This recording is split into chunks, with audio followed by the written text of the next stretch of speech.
오늘 70인의 생활 약간의 규모를 얘기하겠습니다.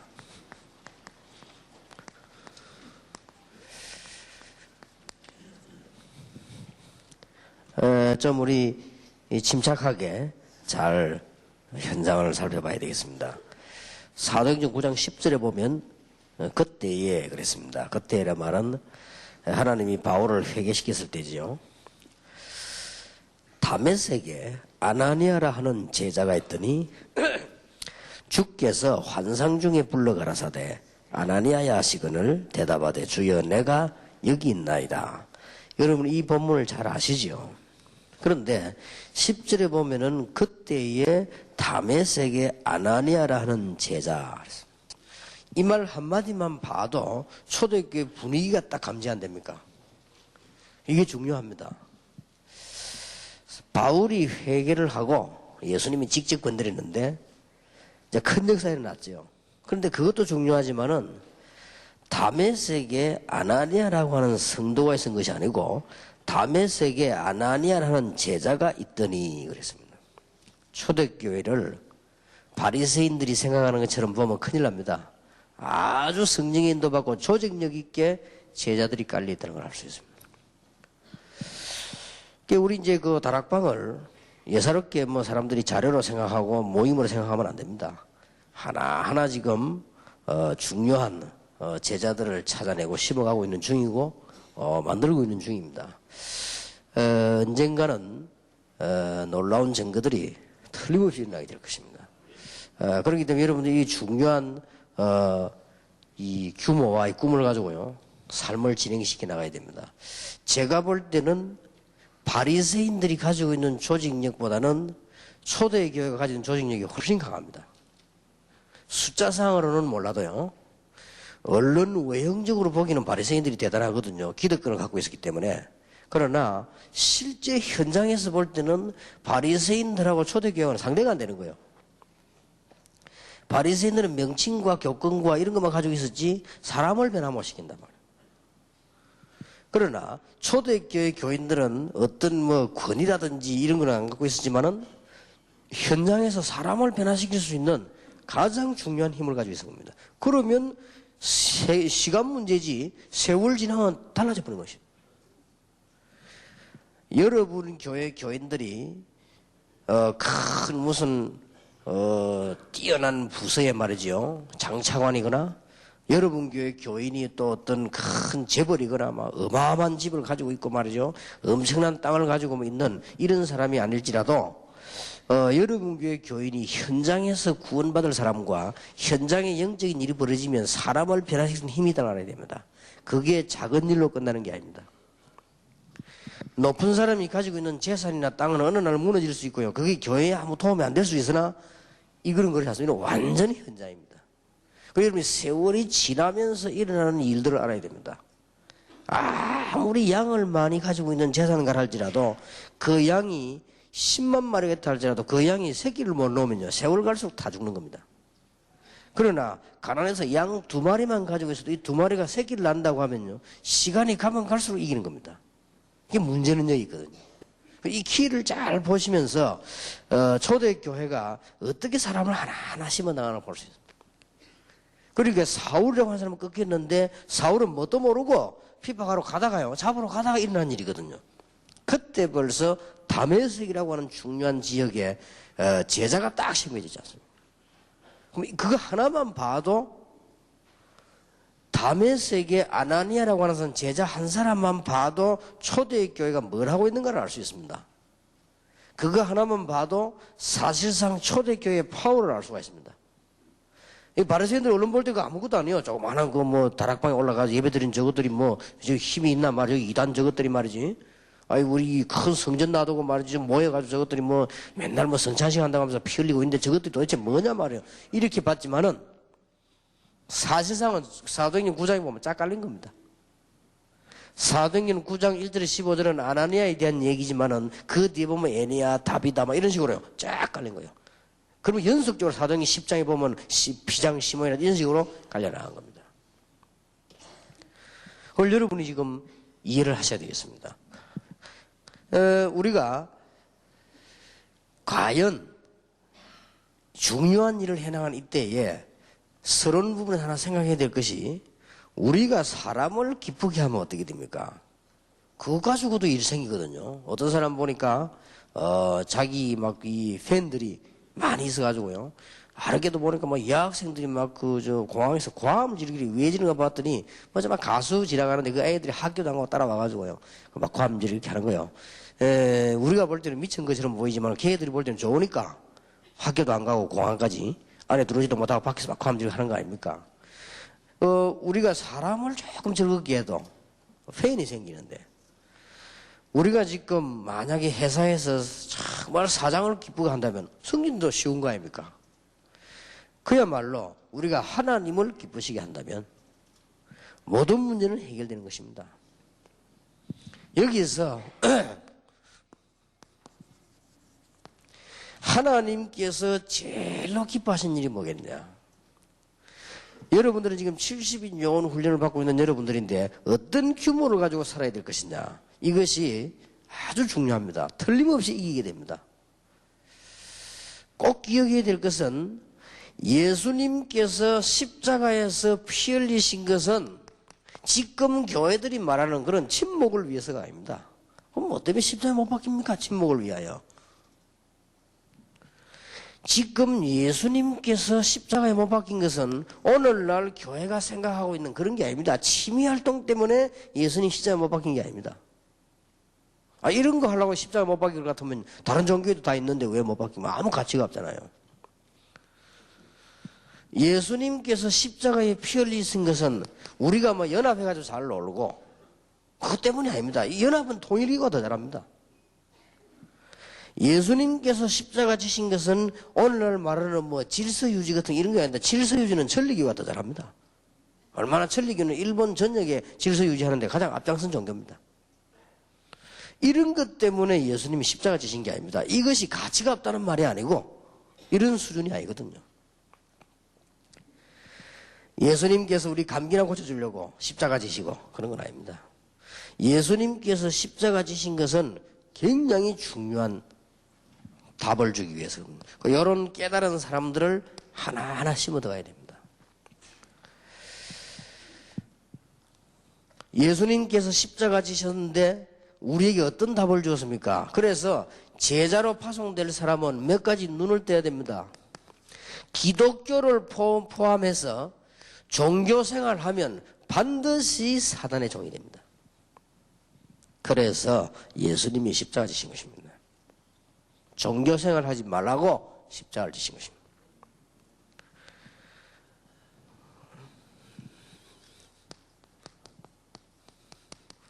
꼭 기억하셔야 되죠. 창세기 3장 이거 해결을 못하면 반드시 6가지 운명에 빠져듭니다. 꼭 6가지냐 그래 따지면 논란이 되겠습니다만은 인생 흐르는 자체가요 이렇게 하죠. 그래서 예수님께서 침묵도 중요하고 질서도 중요하고 연합도 중요하지만은 예수님께서는 창세기 3장 문제 해결하려고 십자가를 지셨단 말이에요.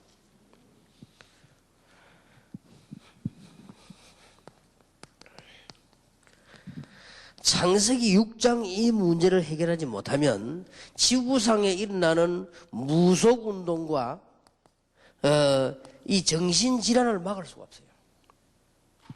그래서 예수님께서 근본 인간이 인간답게 살 수 있도록 십자가 지신 것입니다. 그래서 방주 안에 들어오는 모든 사람은 산다. 방주가 바로 예수 그리스도입니다. 창세기 11장 문제를 해결하지 못하면 끊임없는 문제는 계속되다가 결국은 세상은 범죄 세상이 되는 겁니다. 성공만 하면 되는 줄 알거든요. 오늘날 미국, 일본, 한국에 지금 어떤 정도 됐는가 하니까 전 분야에요. 조직, 이 폭력 깡패들이요. 다 파고드는 거죠. 자, 앞으로는 어떻게 될지 모릅니다. 성공만 하면 된다고 생각하니까. 그리고 이런 문제를 해결해 나갈 수가 없어요.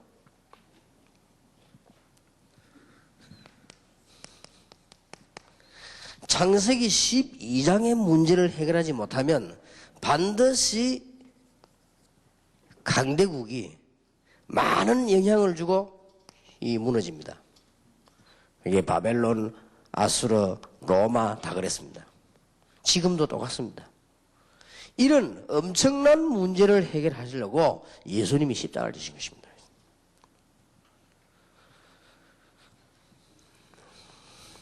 그래서 마지막으로 말씀을 드리자면 그리스도라는 단어를 이해하지 못하면 틀림없이 말세 시대에 일어나는 영적 문제를 해결 못합니다.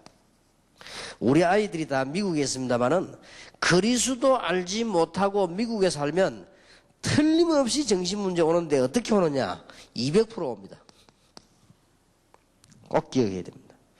그리스도 이해하지 못하고 일본에 살면 반드시 정신영적 문제 옵니다. 그리스도 이해하지 못하고 유럽에 살면 정말로 이상해집니다. 틀림없습니다. 그래서 여러분 참고하실 것은 여러분의 자녀들이 그리스도로 답이 안 났다 싶으면 절대 유학 보내지 마세요. 언젠간 큰일 납니다. 제가 알고 있는 사람은 미국에서 공부 좀 하다가 일본 유학해가지고 박사학위 따가지고 대학교 들어가 돌아버렸어요. 왜 돌아온 줄도 모르지요. 그거 알면은 뭐 사람이 당할 리가 있습니까? 지금 사람들이 갑작스럽게 살다가 영적 문제가 왔는데 의사들도 모르는데요.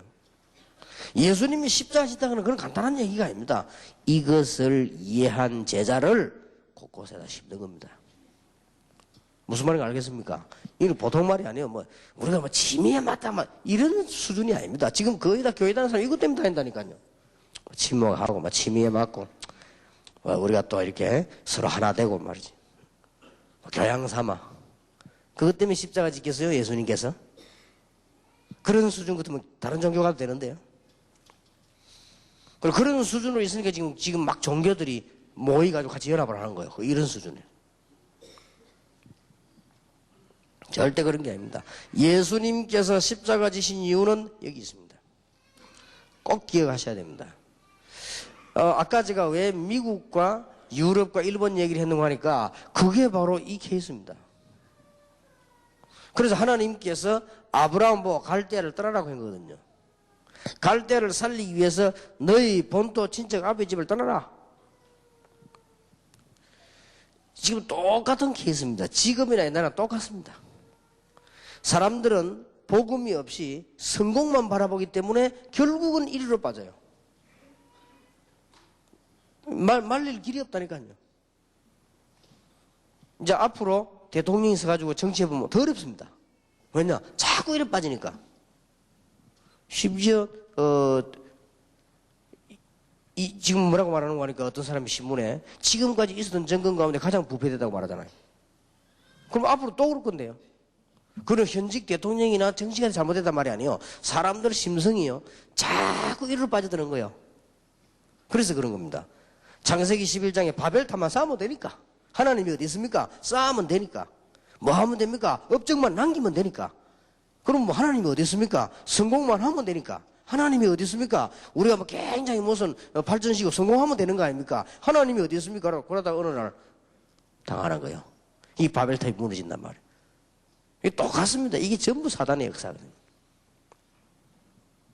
이 문제를 해결하려고, 너무 중요한 문제를 해결하려고 예수님께서 십자가 지시는데, 이 사실을 아는 사람을 하나님은 가장 귀하게 여기시고, 이런 제자를 많이 만들어내는 것을 가장 하나님은 기뻐하신다. 그래서 우리가 하나님께 영광 돌리는 방법을 알아야 되는 것이다. 내용을 알아야 뭐 될 거 아닙니까? 여러분들이 오늘 진짜 이것을 깨닫는다면 목회 문제는 끝이 난 겁니다. 아, 이것 때문에 내가 목회하는구나. 70인 요원이 될 만한 평신도 여러분이 70인 요원 다시 설명 안 해도 되겠죠? 목회자가 아니면서도 목회자를 도우는, 목회자가 아니면서도 평신도에게 중요한 지도를 해주는 이런 중간 지도자를 말해요. 이름도 없이 빛도 없이 나타나는 중간 지도자를 말해요. 이게 굉장히 중요하니까 아나니아 이름이 나왔지. 사실 이게 70년들 이름이 나오질 않았어요. 성경에 보면은 12제자 이름은 나와도 70년 이름이 나오지 않았습니다. 모든 사람 이름 다 나와도 70이 누구였다 이름이 안 나왔습니다. 누가복음 24장에 보면은 잠시 그 이름을 밝힐 수밖에 없는 상황이 돼서 밝히게 됐지? 없습니다. 이 사람들은 전부 중간 지도자였습니다. 이런 일꾼이 필요한 겁니다. 그래서 이런 제자들을 초대교회는 곳곳에 심은 겁니다. 이름을 밝힐 필요도 없고 없었죠. 그러니까 뭐 아까도 뭐 잠깐 얘기를 했습니다만은 잠깐 뭐 자주 들은 얘기인데 평신도가 뭐 왜 해외 나가지고 막 선교사하고 다니니까 그게 문제가 많다. 뭐 이런 얘기를 들었는데 나는 참 그런 얘기 들을 때요 참 뭐 안타깝다기보다는 좀 한심할 정도로요. 뭐 거기 나가가지고 문제 일으킬 게는 뭐 있습니까? 조용히 복음 전하면 역사는 날 건데. 그럼 틀림없이 또 전도도 생판 안 하는 목사들이 또 평신도 선교사하고 건들겠지요. 틀림없지요. 그럼 똑같은 놈들끼리 모여가 맨날 이미지 하다가 뭐 도토리 키재기 하다 죽는 거 아닙니까? 뻔한 거지. 나 그런 거 들으면요 진짜 한심스러워요. 아이고 싶은 게 참 그리스도가 그것밖에 안 되느냐. 그리스도 수준이 그것밖에 안 돼. 창피할 정도가 어떨지. 나는 옛날에 그리스도의 소리 안 했다니까 어디 가가지고 그리스도 잘 모를 때 창피해가지고 기독교에는 종교난에 그 성을 큰 점 딱 찍어놨어요. 창피해가지고. 아이고 막 기독교인데 얼마나 창피하게 노는지.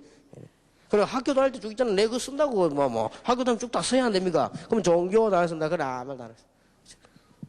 하도 창피해. 기독교인이 하도 창피스러웠어요. 쓰질 않은 거예요 내가. 그러다 내가 교회 다닐 수 있습니까? 교회한테. 거기 내가 옥탑 망해버린 거예요. 그래도 다녀야 돼요. 그래 망해버린 거예요. 참 보통 문제가 아닙니다. 여러분이 70인 영혼 하는 말을 머리 담아줘야 됩니다. 지금은 다락방에서 훈련되어 온 중에 최고 훈련이거든요. 여기 될 수 있으면 새 가족은 데리고 오지 말아요. 무슨 말인지 알아듣지도 못하니까. 여기 지금 70인 영혼 이렇게 할 때는 이건 굉장한 내용입니다. 절대로 그리스도 몰라가지고는 못 살아남습니다. 완전히 죽습니다. 이게. 그럼 200%란 말을 쓴 것은 표현상을 대 완전히 죽네 말이에요. 죽게 돼 있습니다. 그래서 우리가 그러면은 기본적으로 어떻게 해야 될 것입니까? 이런 비밀을 가지고 있는 사람들이 모든 현장에서 일으켜야 될 기본 운동이 바로 전에 말한 영접운동입니다. 그리스도를 똑바로 알게 만들고 영접시키는 거죠. 그리스도를 정말로 알고 나의 주로 영접하는 거죠. 다시 말씀드립니다만 이거는 재영접이 아닙니다. 그리스도를 알고 영접하는 것입니다. 찬송 부를 때 주 예수 내 맘에 오심, 주 예수 내 맘에 오심 그 찬송을 하는 것은 재영접이 아니에요. 그걸 그렇게 재영접이다 이렇게 하면 그 찬송 안 불러야지요. 우리는 그 찬송이 괜찮은 찬송으로 온 교회가 부릅니다. 난 좋은 찬송이라고 생각해요. 주 예수 내 마음에 오심. 그보다 더 좋은 비밀은 없어요. 그걸 보고 재영접하다 이렇게 나오면 곤란해요. 그리스도 몰랐던 사람이 그리스도를 알고 영접하는 운동은 전에 교회 다녔다 할지라도 재영접은 아닙니다. 이런 식으로 자꾸만 억지를 쓰면요. 정말로 그건 나쁜 사람이에요. 교회를 10년 다녔는데도 내가 이 비밀을 모르고 그리스도를 모르고 종교생활을 했단 말이에요. 나는 예수 그리스도를 나의 구주로 영접한다. 그것은 재영접이 아닙니다. 이 운동을 중요시했다 그 말 초대교회가. 그럼 우리 교회도 저도 사실은 초창기 때 우리 다락방에 초창기 한창 축복 일어날 때 이 운동이었잖아요. 이거 하니까 당장 시비 걸었잖아요. 그 재영접 다락방은 재영접하는 데다. 이렇게 시비를 걸지를. 재영접이라는 단어는 있을 수가 없어요. 그리고 우리가 예수 믿는 사람이 예수님을 나의 구주로 내 집에, 내 사업처에, 나의 가장 어려운 부분에 영접합니다. 1000번, 10,000번을 해도 재영접이 아니라 그 말이에요, 그거는.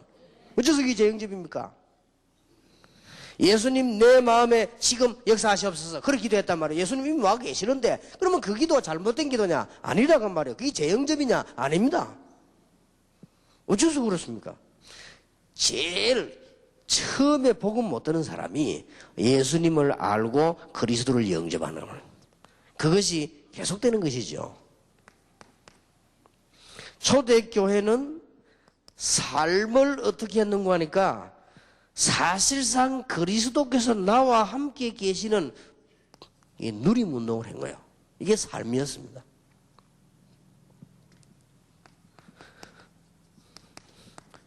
초대교회 우리 성도의 목표가 있습니다. 그리스도를 내가 누리고 있기 때문에, 내가 하나님의 자녀라는 축복을 누리고 있기 때문에 반드시 증거가 일어날 거 아닙니까? 적인운동입니다. 이 세 가지가 사실 기본이었거든요. 오늘 여러분들에게 진짜 진정한 축복 정말로 있게 되기를 바라고요. 혹시 국외에서 오신 분들은 더더군다나 이 부분은 절대적입니다. 어느 날 당하면은 늦어요. 지금부터 알고 있어야 됩니다. 본인에게는 미안합니다만 안타까워서 얘기하는 얘기입니다. 제가 이번에 휴스턴 집회 갔더니 우리 참 좋은 장로님이요, 순복음교회 장로로 있다가 이분이 지금 그 휴스턴 우리 다락방하는 교회로 와 계시는데, 이분이 제게 솔직히 찾아와서 고백하더라고요. 목사님, 제가 참 몰랐습니다. 뭣도 모르고 저는 막 그냥 신앙생활 열심히 했는데 어느 날 알았다는 거예요. 뭘 말입니까? 우리 아들이 마약을 하고 있다는 걸 어느 날 알았더라고요. 이게 자기는 너무 충격이 돼가지고요, 뭘 전혀 모르고 있은 거예요. 어느 날 알았는데 보니까 이제는 어느 정도 되느냐, 얘가 이제 막 귀신 사탄 눌리는 단계가 와버린 거예요. 그리고 이제는 활동을 못하게 돼버린 거예요.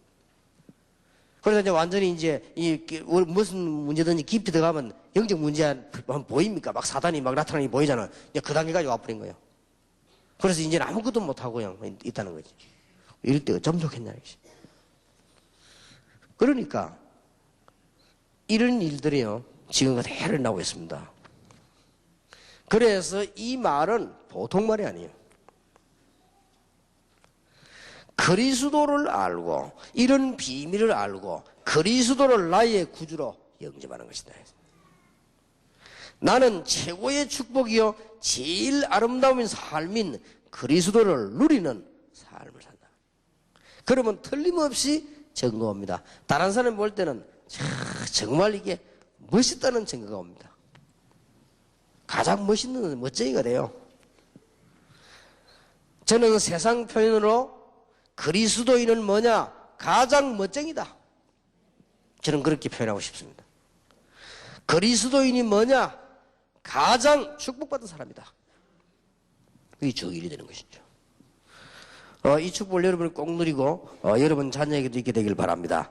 그러면 70인의 삶의 규모가 필요합니다.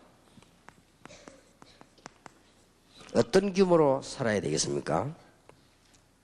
첫째입니다. 여러분들 어떤 지역에 기도하시면서 꼭 해보세요. 사도행전 13장 1절 5인 1조입니다. 꼭 5명 아니라도 괜찮습니다. 이것이 지교의 시작입니다. 단순한 다락방이 아닙니다. 정말 한 지역을 살리는데 방법이 아니고 내가 기도 응답을 받아야 되겠다. 여러분이 지금부터 5인 1조 가지고요 포럼만 계속해도 역사가 일어납니다. 이게 지교회의 시작입니다. 지교회당은 또 다릅니다. 여러분 황금의장을 보고 수도권 같은 데는 지교회당을 세우면 이런 일이 많이 날 수 있죠. 그래서 그것 말고 안에서 5인 1조 구성이 많이 생겨나야 된단 말이에요. 이게 지교의 시작입니다. 지교회란 말이에요. 그래서 이게 최고, 오늘 본문 성경을 한번 보세요. 사도행전 9장에 그때에 다메섹의 아나니아라고 하는 제자라고 나왔습니다. 바로 있습니다. 이 사람이 다메섹이라는 지역에 딱 응답을 받고 있단 말이에요. 두 번째입니다. 5인 1조가 구성이 되어지면은 포럼을 계속 하는데 5가지가 포럼을 해야 돼요. 이게 굉장히 중요한 열쇠 아닙니까? 5가지 포럼이 뭐냐? 이게 바로 성경에 있는 그대로거든요. 하나님이 나와 함께 하시는 증거입니다. 이게 다락방입니다. 하나님께서 나에게 만남의 축복을 주십니다. 이걸 포럼 하는 거예요. 팀 사역입니다. 하나님께서 나의 가정을 회복시키시고 내 가문을 살리시고 중요한 일 합니다. 미션 홈입니다. 하나님께서 나의 기능을 회복시키기 시작하고 학업을 회복시키기 시작하고 하나님이 나의 산업을 회복시키기를 시작합니다. 틀림없습니다. 전문사역입니다.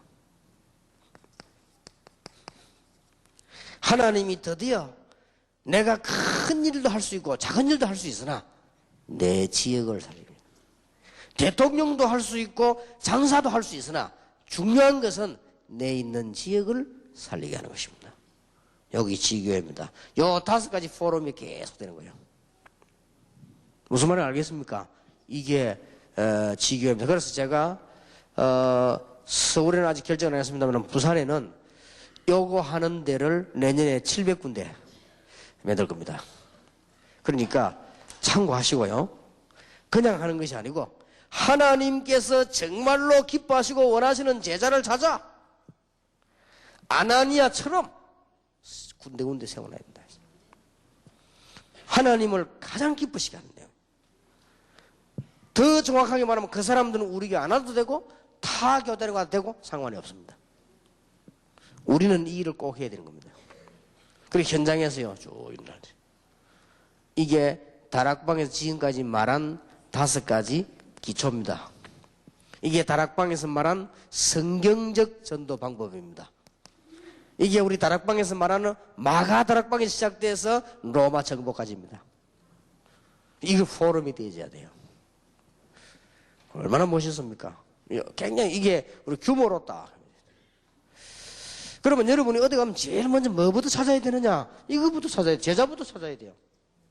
아, 이 지역에 하나님 나를 보내신 이유는 이 제자를 만나 하나님을 기쁘시게 하고 막 들떠 돌아다니는 게 아닙니다. 5가지가 되게 하는 겁니다. 내가 어떤 지역에 이사를 갔다 거기서 막 들떠가서 막 돌아다니는 게 아니에요. 이거 되게 하는 것이다. 내가 이제 하나님께 쓰임 받는다 막 돌아다니면서 간증이 나고 떠들다가 무너지는 게 아니에요.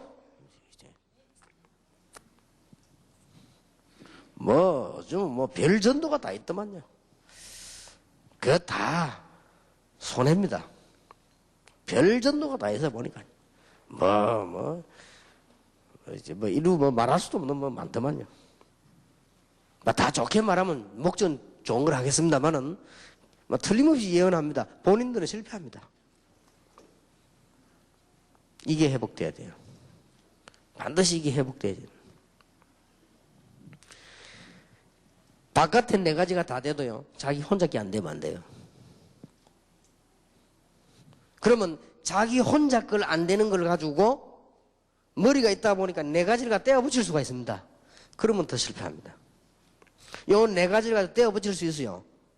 내가 뭐 안 된단 말이야. 편치 않단 말이지. 그러니까 막 설쳐가지고 떼어 붙이려고 하는데 요건 안 되죠. 내 혼자는.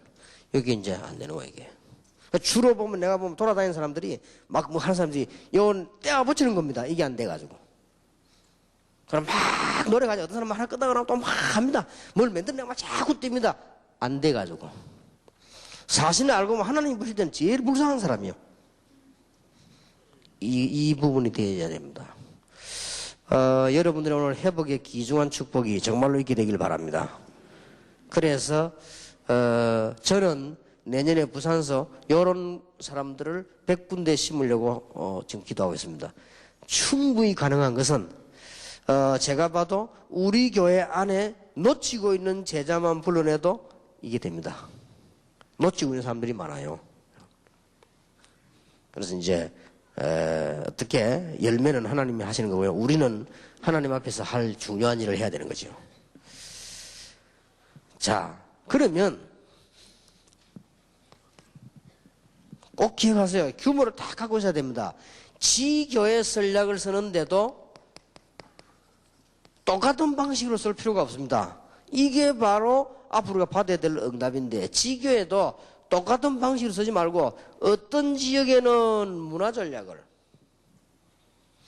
어떤 지역에는 치유 전략을, 어떤 지역에는 엘리트 전략을, 어떤 지역에는 산업 전략을, 어떤 지역에는 렘넌트 전략을 이렇게 파고 들어가는 겁니다. 쉽게 말하면 이게 지교회입니다.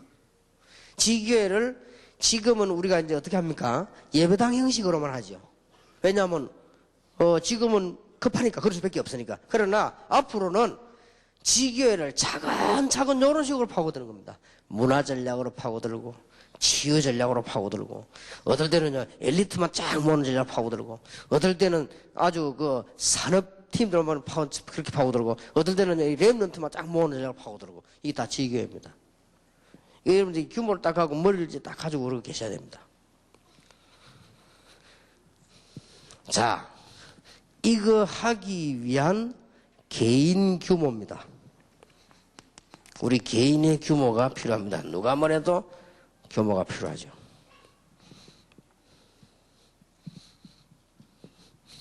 지금 복음을 다 깨달았는데 우리 다락방에서 뭐 이걸 이래야 됩니까 저래야 됩니까 뭐 이렇게 뭐 말들이 있더라고요. 여러분들 그런 걸 이해를 못합니까? 지금 그런 수준이 돼야 되겠습니까? 여러분이 지금 개인 규모를 가지는 가운데 제일 첫 번째가 기도 규모입니다. 어제 얘기했습니다. 서론에서요. 기도 규모 가운데 가장 중요한 것이 하나님의 뜻을 발견하는 것이네요. 어제 얘기했죠. 그리고 성경을 똑바로 알아야 기도 응답받습니다. 어제 얘기했습니다. 그 중에서 영적 세계를 이해해야만 기도의 비밀을 알 수 있습니다. 그게 어제 한 얘기입니다. 개인이 이런 규모를 다 갖고 계셔야 됩니다. 사실은 여러분들께서 오늘 아침에 혹은 또 남은 시간에 여러분 이 축복을 이렇게 누렸다고 하면 다 된 겁니다. 기도 규모를 다 갖고 있어야 됩니다. 꼭 그렇게 해야 돼요. 특히 오늘 아나니아를 하나님이 부르실 때 뭐하고 있었냐 할 때 이거 하고 있었습니다. 늘 기도할 수는 없지만 이 속에 있었습니다. 그래서 70인이 이제는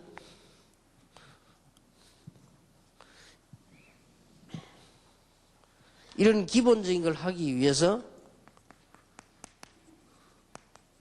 기도 규모가 이게 가장 개인 규모가 돼야 되겠고요. 자, 70인 요원입니다.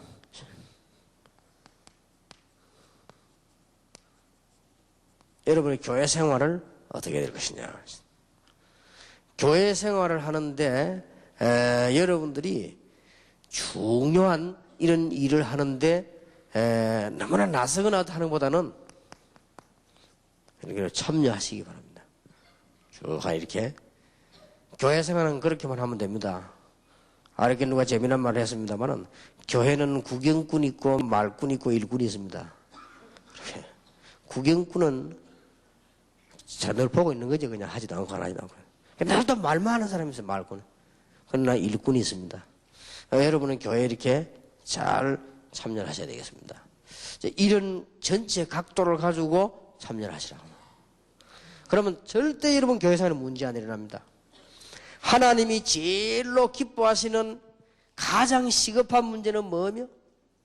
이거 하기 위해서 그리스도 영접 누립 증거는 가장 기본이 되는 것이며, 하나님께서 이거 하도록 우리를 부르셨는데 우리에게 중대한 직업을 주시는 이유가 뭐냐? 이것 때문이란 말이에요. 이런 것을 전체를 참고하면서 교회 생활을 참여해라. 그러면 정확해지는 겁니다. 그러면 여러분 교회 생활이 바로 응답이요, 강단이 바로 축복이요, 주의 종이 바로 여러분에게는 메시지요. 딱 때리게 됩니다. 이런 걸 가지고 교회 생활에 참여하라. 다음 주부터 그렇게 해보세요. 여러분 이런 중요한 걸 가지고 교회 모든 일에 참여하게 되면 여러분 일을 많이 하든 작게 하든 상관없이 하나님의 인도를 탁 받게 됩니다. 그렇지 않으면 교회에 도움이 안 돼요. 순간순간 조금 일은 될 수 있을지 몰라도.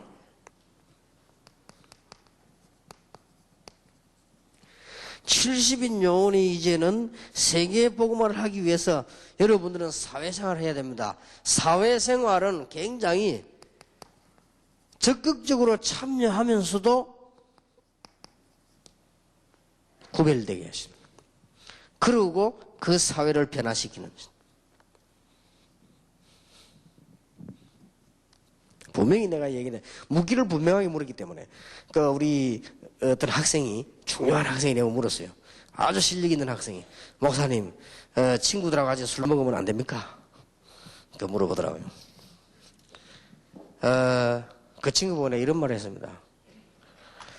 친구들하고 술을 먹는 게 문제가 아니고 지금 네가 중요한 자리에 중요한 위치에 있는데 그 친구들은 거의 다 불신자가 아니냐.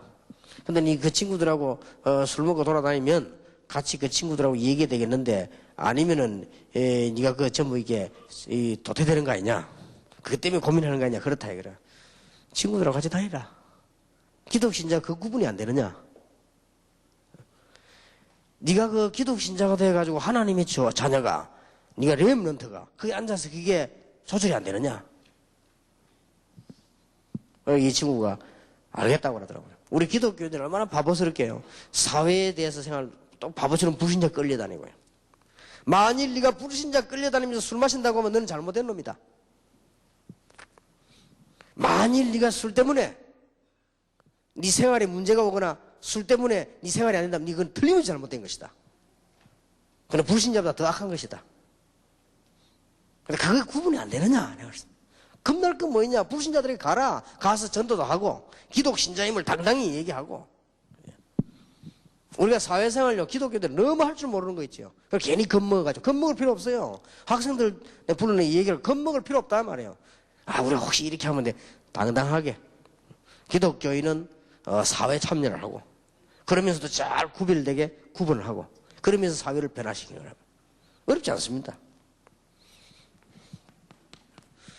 우리 이제 70인 요원들은 직장 생활을 어떻게 해야 될 것이냐. 늘 말하고 있는 세 가지입니다. 전문화돼야 돼요. 여러분 하고 있는 일이 혼자 전문화되면 안 되죠. 세계화입니다. 이 두 개만 있으면 망하기 때문에 복음화입니다. 직장 생활은 그렇게 해야 되겠습니다.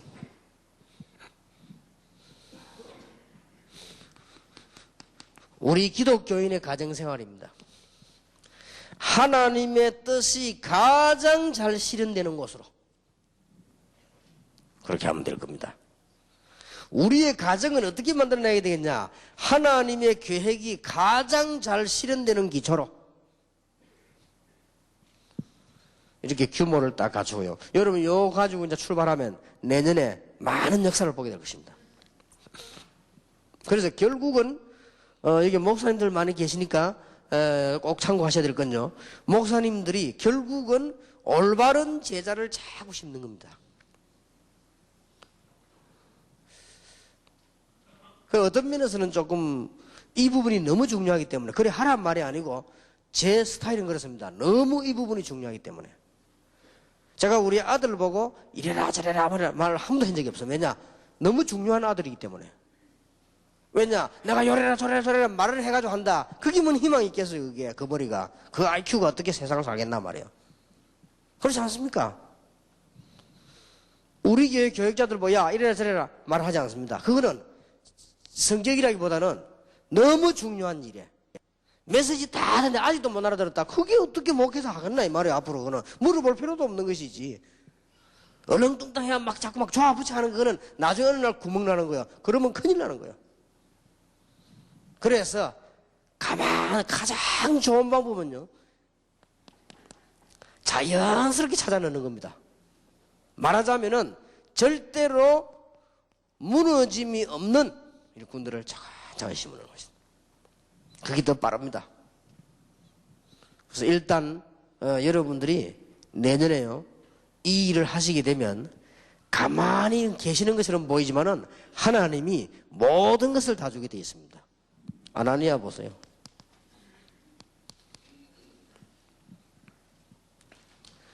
아나니아에게 하나님께서는 성령으로 역사하셨고요.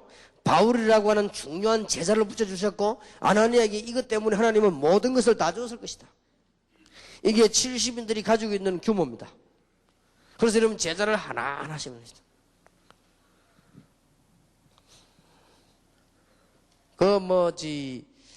우리 교회도 보면은 참 교육자들이 많아요. 부목사님들이 많은데. 자, 이분들이 눈치가 가보니까, 이게 목사님이 무슨 생각을 가지고 계시는가, 목사님이 어떻게 우리를 하시 이런 생각이 많은 것 같아요. 그런 생각할 필요 없습니다. 가만히 있어도 돼요. 우리는 이 천국까지 가야 되는 영원한 가족이요. 우리는 다락방에서 세계 복음을 해야 되는, 영원한, 우리는 진짜 이 팀메이트들이란 말이에요. 그런 거 걱정 안 해도 돼요. 이제는 하나하나 이 일을 심어 들어가는 겁니다. 조용조용히요, 이 일을. 그래서 참고로, 일단, 지난 주간에, 우리 교회 좀, 전략을 달리해야 되겠다 싶어서, 사무국장을, 장로님으로 이때까지 했는데, 그걸 바꾸고, 젊은 부목사를 사무국장을 세웠어요. 그리고 이제 사무국장을 목사를 돌아가면서 할 생각입니다. 그래서 내가 불러가지고 첫 번째 뭘 얘기했나는가, 어떻게 하면은 700군데 제자를 심겠냐를 계획을 짜오라. 아들 마음대로 한번 잡아라. 방향은 내가 잡아줄 테니까. 100군데는 내가 하겠다 했어요. 나는 교인들 흘러다니는 교회만 주어도 100군데 넘어요. 할 수 있어요. 그러니까 진정한 하나님이 기뻐하시는 제자를 심는 것이다. 여기 계신 여러분이 앞으로 복을 받아야 되는데 가장 먼저 받아야 될 복이 뭐냐 이겁니다. 여러분이 회사를 갑니다. 여러분이 학교를 갑니다. 가장 먼저 받아야 될 복이 뭐냐? 학교 갔더니 왠지 거지 같은, 학교 갔더니 왠지 이상한 사람 내 주위에 많다. 여러분 미래가 그래요.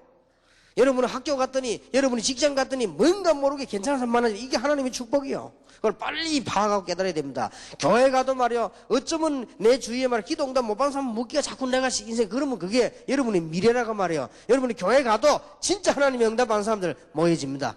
이게 첫 번째 축복이에요. 그리고는 뭐합니까? 이 사람들을 지역의 요소요소에 심는 것입니다. 우리 교회가 할 일. 이걸 목사님이 직접 해도 되지만은 중간 지도자들이 여기에 헌신을 해줘야 돼요. 그러면 뭐 하느냐? 5가지 포럼을 거기서 하는 겁니다. 여러분의 개인 문제입니다. 그러면 만남의 축복입니다. 그 다음에 일어나는 것이 가정, 기능, 지역 회복입니다. 얼마나 놀라운 일입니까? 이게 성경이 말하는 완벽한 전도예요. 그래서 오해를 하면 안 돼요. 극단적 표현을 짧은 시간에 하려다 보니 그런데 저는 노방전도 하는 걸 싫어합니다. 왜냐? 이 부분이 안 되져요. 그래서 저는 우리 교인들 보고 저 어디 어디가 북치고 전도 하지 말라고 합니다. 그 전도는 효과가 없습니다. 사실은. 단순하게 가서 예수 영접 그것도 중요하지만은 이 부분이 들어가야 돼요. 이 초대교회 완벽한 전도입니다. 현장에서요.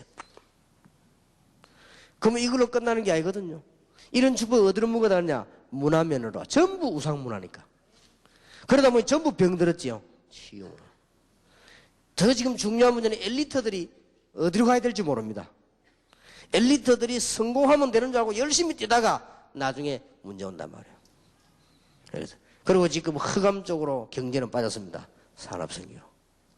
그러면 우리가 이걸 잘하기 위해서는 뭐니 해도 렘넌트 쪽에다가 뿌리를 줘야 된다. 그래서 상당히 제 자신의 양심적 확신이 있지 않습니까?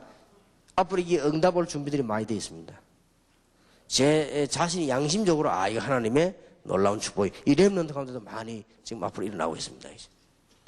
그리고 지금 우리 다락방에는 또 한 가지 다행인 것은 한국 그 다음에 전 세계로 가보니까 평신도들이 내가 성공하면 꼭 이 운동을 전도하겠다라고 다짐한 사람이 너무 많았습니다. 그래서면 그 사람이 성공 못해도 벌써 그 중심 하나님 받으셨다. 하겠지만은 그 중심을 먼저 하나님 받으셨다. 그런 사람이 너무 많아요. 목사님 내가 이 부분에 이 성공하면 우리 교회와 내 이 부분을 성공하면 세계복음화도 다락방에 정말 내가 헌신하겠습니다. 이런 분이 많아요. 그런 각오를 가지고 기도한 사람이 많습니다. 저는 그것만 봐도 너무 하나님께 감사하고 우리는 성공했다고 볼 수 있어요. 그리고 더 제가 확신 가진 것은 렘넌트들 가운데 중요한 일꾼들이 많이 변화되기 시작했습니다. 이게 어떤 분들은 어떤 부모님이 안 믿어진대요. 왜요? 이랬더니 이 학생들이 말이죠. 이 렘넌트 집회에 왔다 갔다 하더니 변화가 된 거예요. 그 참 이상한 거 아닙니까? 렘넌트 집회 왔다 갔다 했는데 뭐 크게 무슨 애들에게 한 것도 없는데 모여서 뭐 집회하고 왔다 갔다 했는데 성령께서 역사하신 거예요. 자, 이거 하기 위해서 여러분들이 이런 부분의 규모는 빨리 가셔야 된다. 개인 생활의 가장 규모는요, 기도 규모입니다, 이제는. 이런 부분을 알고 있으니까.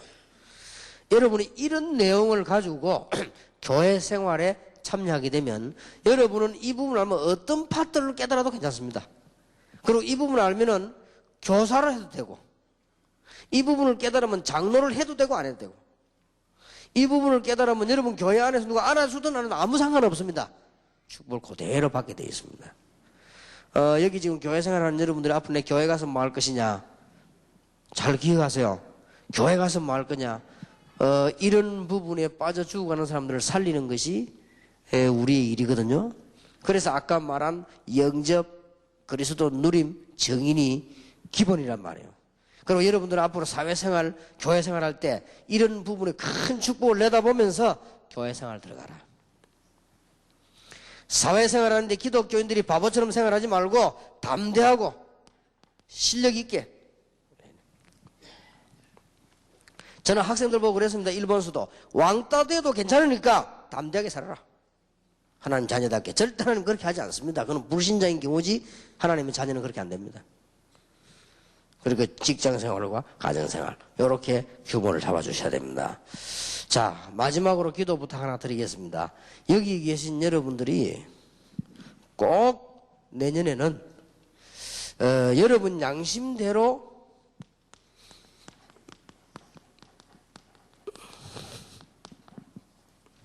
한 개 이상 하세요. 근데 제가 보니까 안 해요. 저 축복을 다 놓치고 있는 거예요. 한 개 이상은 해야 될 거 아닙니까? 한 군데만 제대로 해봐요. 어떤 축복이 나는지.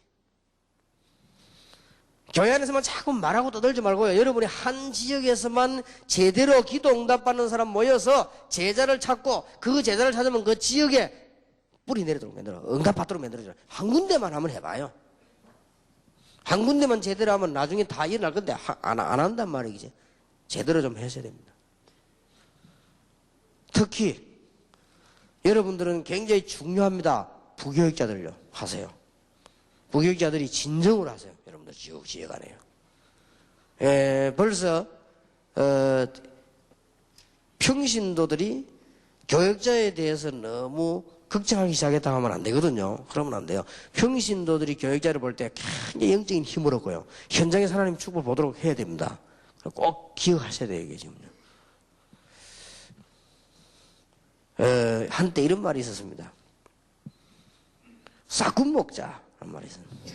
싹군 목자. 싹군 목자는 월급 받고 이게 돈 받기 위해서 하는 목자지요. 싹군 목자. 그랬더니 김가일 장로님이 제보고 재미난 말을 했어요. 싹군 목자라도 돼야지 이러더라고요. 예 이랬더니 받은 만큼은 해야 될 거 아니에요 이러더라고요. 맞다고. 받은 만큼은 해야지요. 그게 김강일 장로의 지론입니다. 제목한 얘기요. 싹군 목자라도 돼야 될 거 아니에요 하더라고요. 그렇습니다. 싹군 목자라도 되시기를 바랍니다. 그렇잖아요. 받아 먹은 만큼 해야 될 거 아니에요. 그 이제 사명 빼버리고 하는 얘기인데 싹군 목자라도 돼야 돼요. 우리가 싹군 목자도 못 된다면 어떻게 되겠습니까? 걱정하지 밭이 얼마든지 있습니다. 이제는요 한국교회 살려야 됩니다. 그리고 여러분이 오늘 어떻게 깨달아집니까? 이거 하려면 시간이 굉장히 많이 들겠다 싶습니까? 잘못 깨달았습니다. 그야말로 전도 잘못 깨달았습니다. 야 이거 하려면 내가 시간이 없는데 이래 싶습니까? 잘못 깨달았습니다. 전혀 시간이 드는 게 아닙니다. 있는 그대로 하면 됩니다. 오히려 하나님이 축복하셔가지고 시간 여유가 생길 겁니다. 오히려 목사님 나는 식당에서 일하는데 어떻게 전도하겠습니까? 그래서 많은 사람이 많더라고요. 식당에서 이 일이 그대로 벌어지면 됩니다. 목사님요, 내가 말이지, 학생들 뭐 강의 준비해야 되고 가야 되고 막 교수가요, 자기가 너무 바쁜 뭐 1년이면 논문을 몇 개 써야 되고 막 이러더라고요. 정신없다는 거요. 그럴 겁니다. 그래야 정상적인 교수지요. 그러나 메시지를 잘못 이해했습니다. 교수는 교수 생활 안에서 이 축복이 이루어지는 것입니다. 하나도 힘든 거 아니에요. 그래서 70인 여러분들의 생활 규모가 새로워지고 오늘 당장 이제 이 제자를 찾아 우리 다락방에서는 조용히 말없이 서울 전역에 대한민국 세계 전역에다가 올바른 제자를 심는 것이다. 그래서 그 지역에 흑암시를 꺾게 만드는 역할까지만 내가 하는 것이다. 그렇게 생각하면 돼요. 나머지 것은 다 나머지 것에 관심이 많아. 그런데 나머지 것은 관심 가질 필요가 없습니다. 나머지 것은 주님께서 이렇게 말씀하셨습니다. 모든 것을 너희에게 더하여 주시리라. 그런데 우리 나머지 것에 너무 관심 가질 필요가 없습니다. 아버지. 요즘은 없어졌는데요. 그 부산에 그 단감동이라고 있거든요. 동네 이름이 단감동이요. 그리고 단감동 그 뒤에 수십 년 동안에 화장막이 있었어요. 화장막이라면 사람 죽으면 가서 태우는 화장막이지요. 그래서 부산에서는 이제 뭐 농담이라도 단감동 갔다 이러면 죽은 겁니다. 그렇게 단감동 사람이 기분 나빠가지고요. 단감동. 예. 그리고 우리가 부산에 도는 말이 단감동 갈래 이러면 죽을래 그 말이에요. 그러니까 굉장히 좀 그랬죠. 지금은 없어졌는데 단감동 거기에 장막 그 화장터에 내가 가봤거든요. 누구한테 죽었으니까 가게 안 됩니까? 나 가서 보고 참 놀란 거 있죠. 한쪽에서는 막 찬송 부르고 한쪽에서는 막 목탁치고 이랍니다. 그럴 수밖에는요. 지금처럼 잘 돼 있는 게 아니고 이렇게 칸 하나에 조그만해요. 이 교회 안 이거만 해요. 그리고 여기서는 찬송 부르고 여기서는 목탁치고 막 이란다고요. 그렇게 다 보이죠. 그 뒤로 이렇게 가서 보면요. 사람 타는 것도 보여요. 그게 이제 뭐 한 3, 40분 지나면 그 들어갔던 사람이 막 싹 그냥 제가대가 싹 나오죠. 그래서 그거 보면 참 허무하더라고요. 보면서 막 맞아 어제까지 살아있던 사람이 말이에요. 저 들어가 싹 제가대가 싹 나오니까 좀 그렇더라고요. 그래도 제 친구 하나가 죽었는데 그 우리 갔거든요. 간 들고 갔는데 어제까지 까불고 다니던 놈이 죽었는데 제가대가 싹 나오니까 이상하더라고요. 사람이. 그런데 거기 가보면요. 저쪽에서 막 찬송 부르고 또 저쪽에서 막 목탁지 이렇게 하는데 거기는 단감동에 가면 중이 있어 중이 전속으로 딱 기다리고 있다가 이렇게 해줘요. 우리는 교회에서는 그냥 우리가 가잖아요. 교인들이 딱 기다리고 있습니다. 나 거기서 재미난 걸 봤어요. 이 중이 딱 나오더니 이 간 앞에 가서 이렇게 다 이렇게 하더라고요. 이렇게 하면 그 이제 죽은 사람들의 가족들이 돈을 이렇게 딱 놔요. 앞에 돈을 딱 놓으면은 꼬마 중이 옆에 하나 있더라고요. 꼬마 중이 머리 빡빡하고 딱 있다가는 그 돈 딱 내면은 중은 거룩하게 가만있고 이 꼬마 중이 돈을 딱 챙기더라고요. 이렇게. 저는 제가 그 돈에 관심이 없는데 그러니까 그날 보이니까 이렇게 막 봤다고 이제. 그리고 꼬마 중이 돈을 딱 챙기더라고요.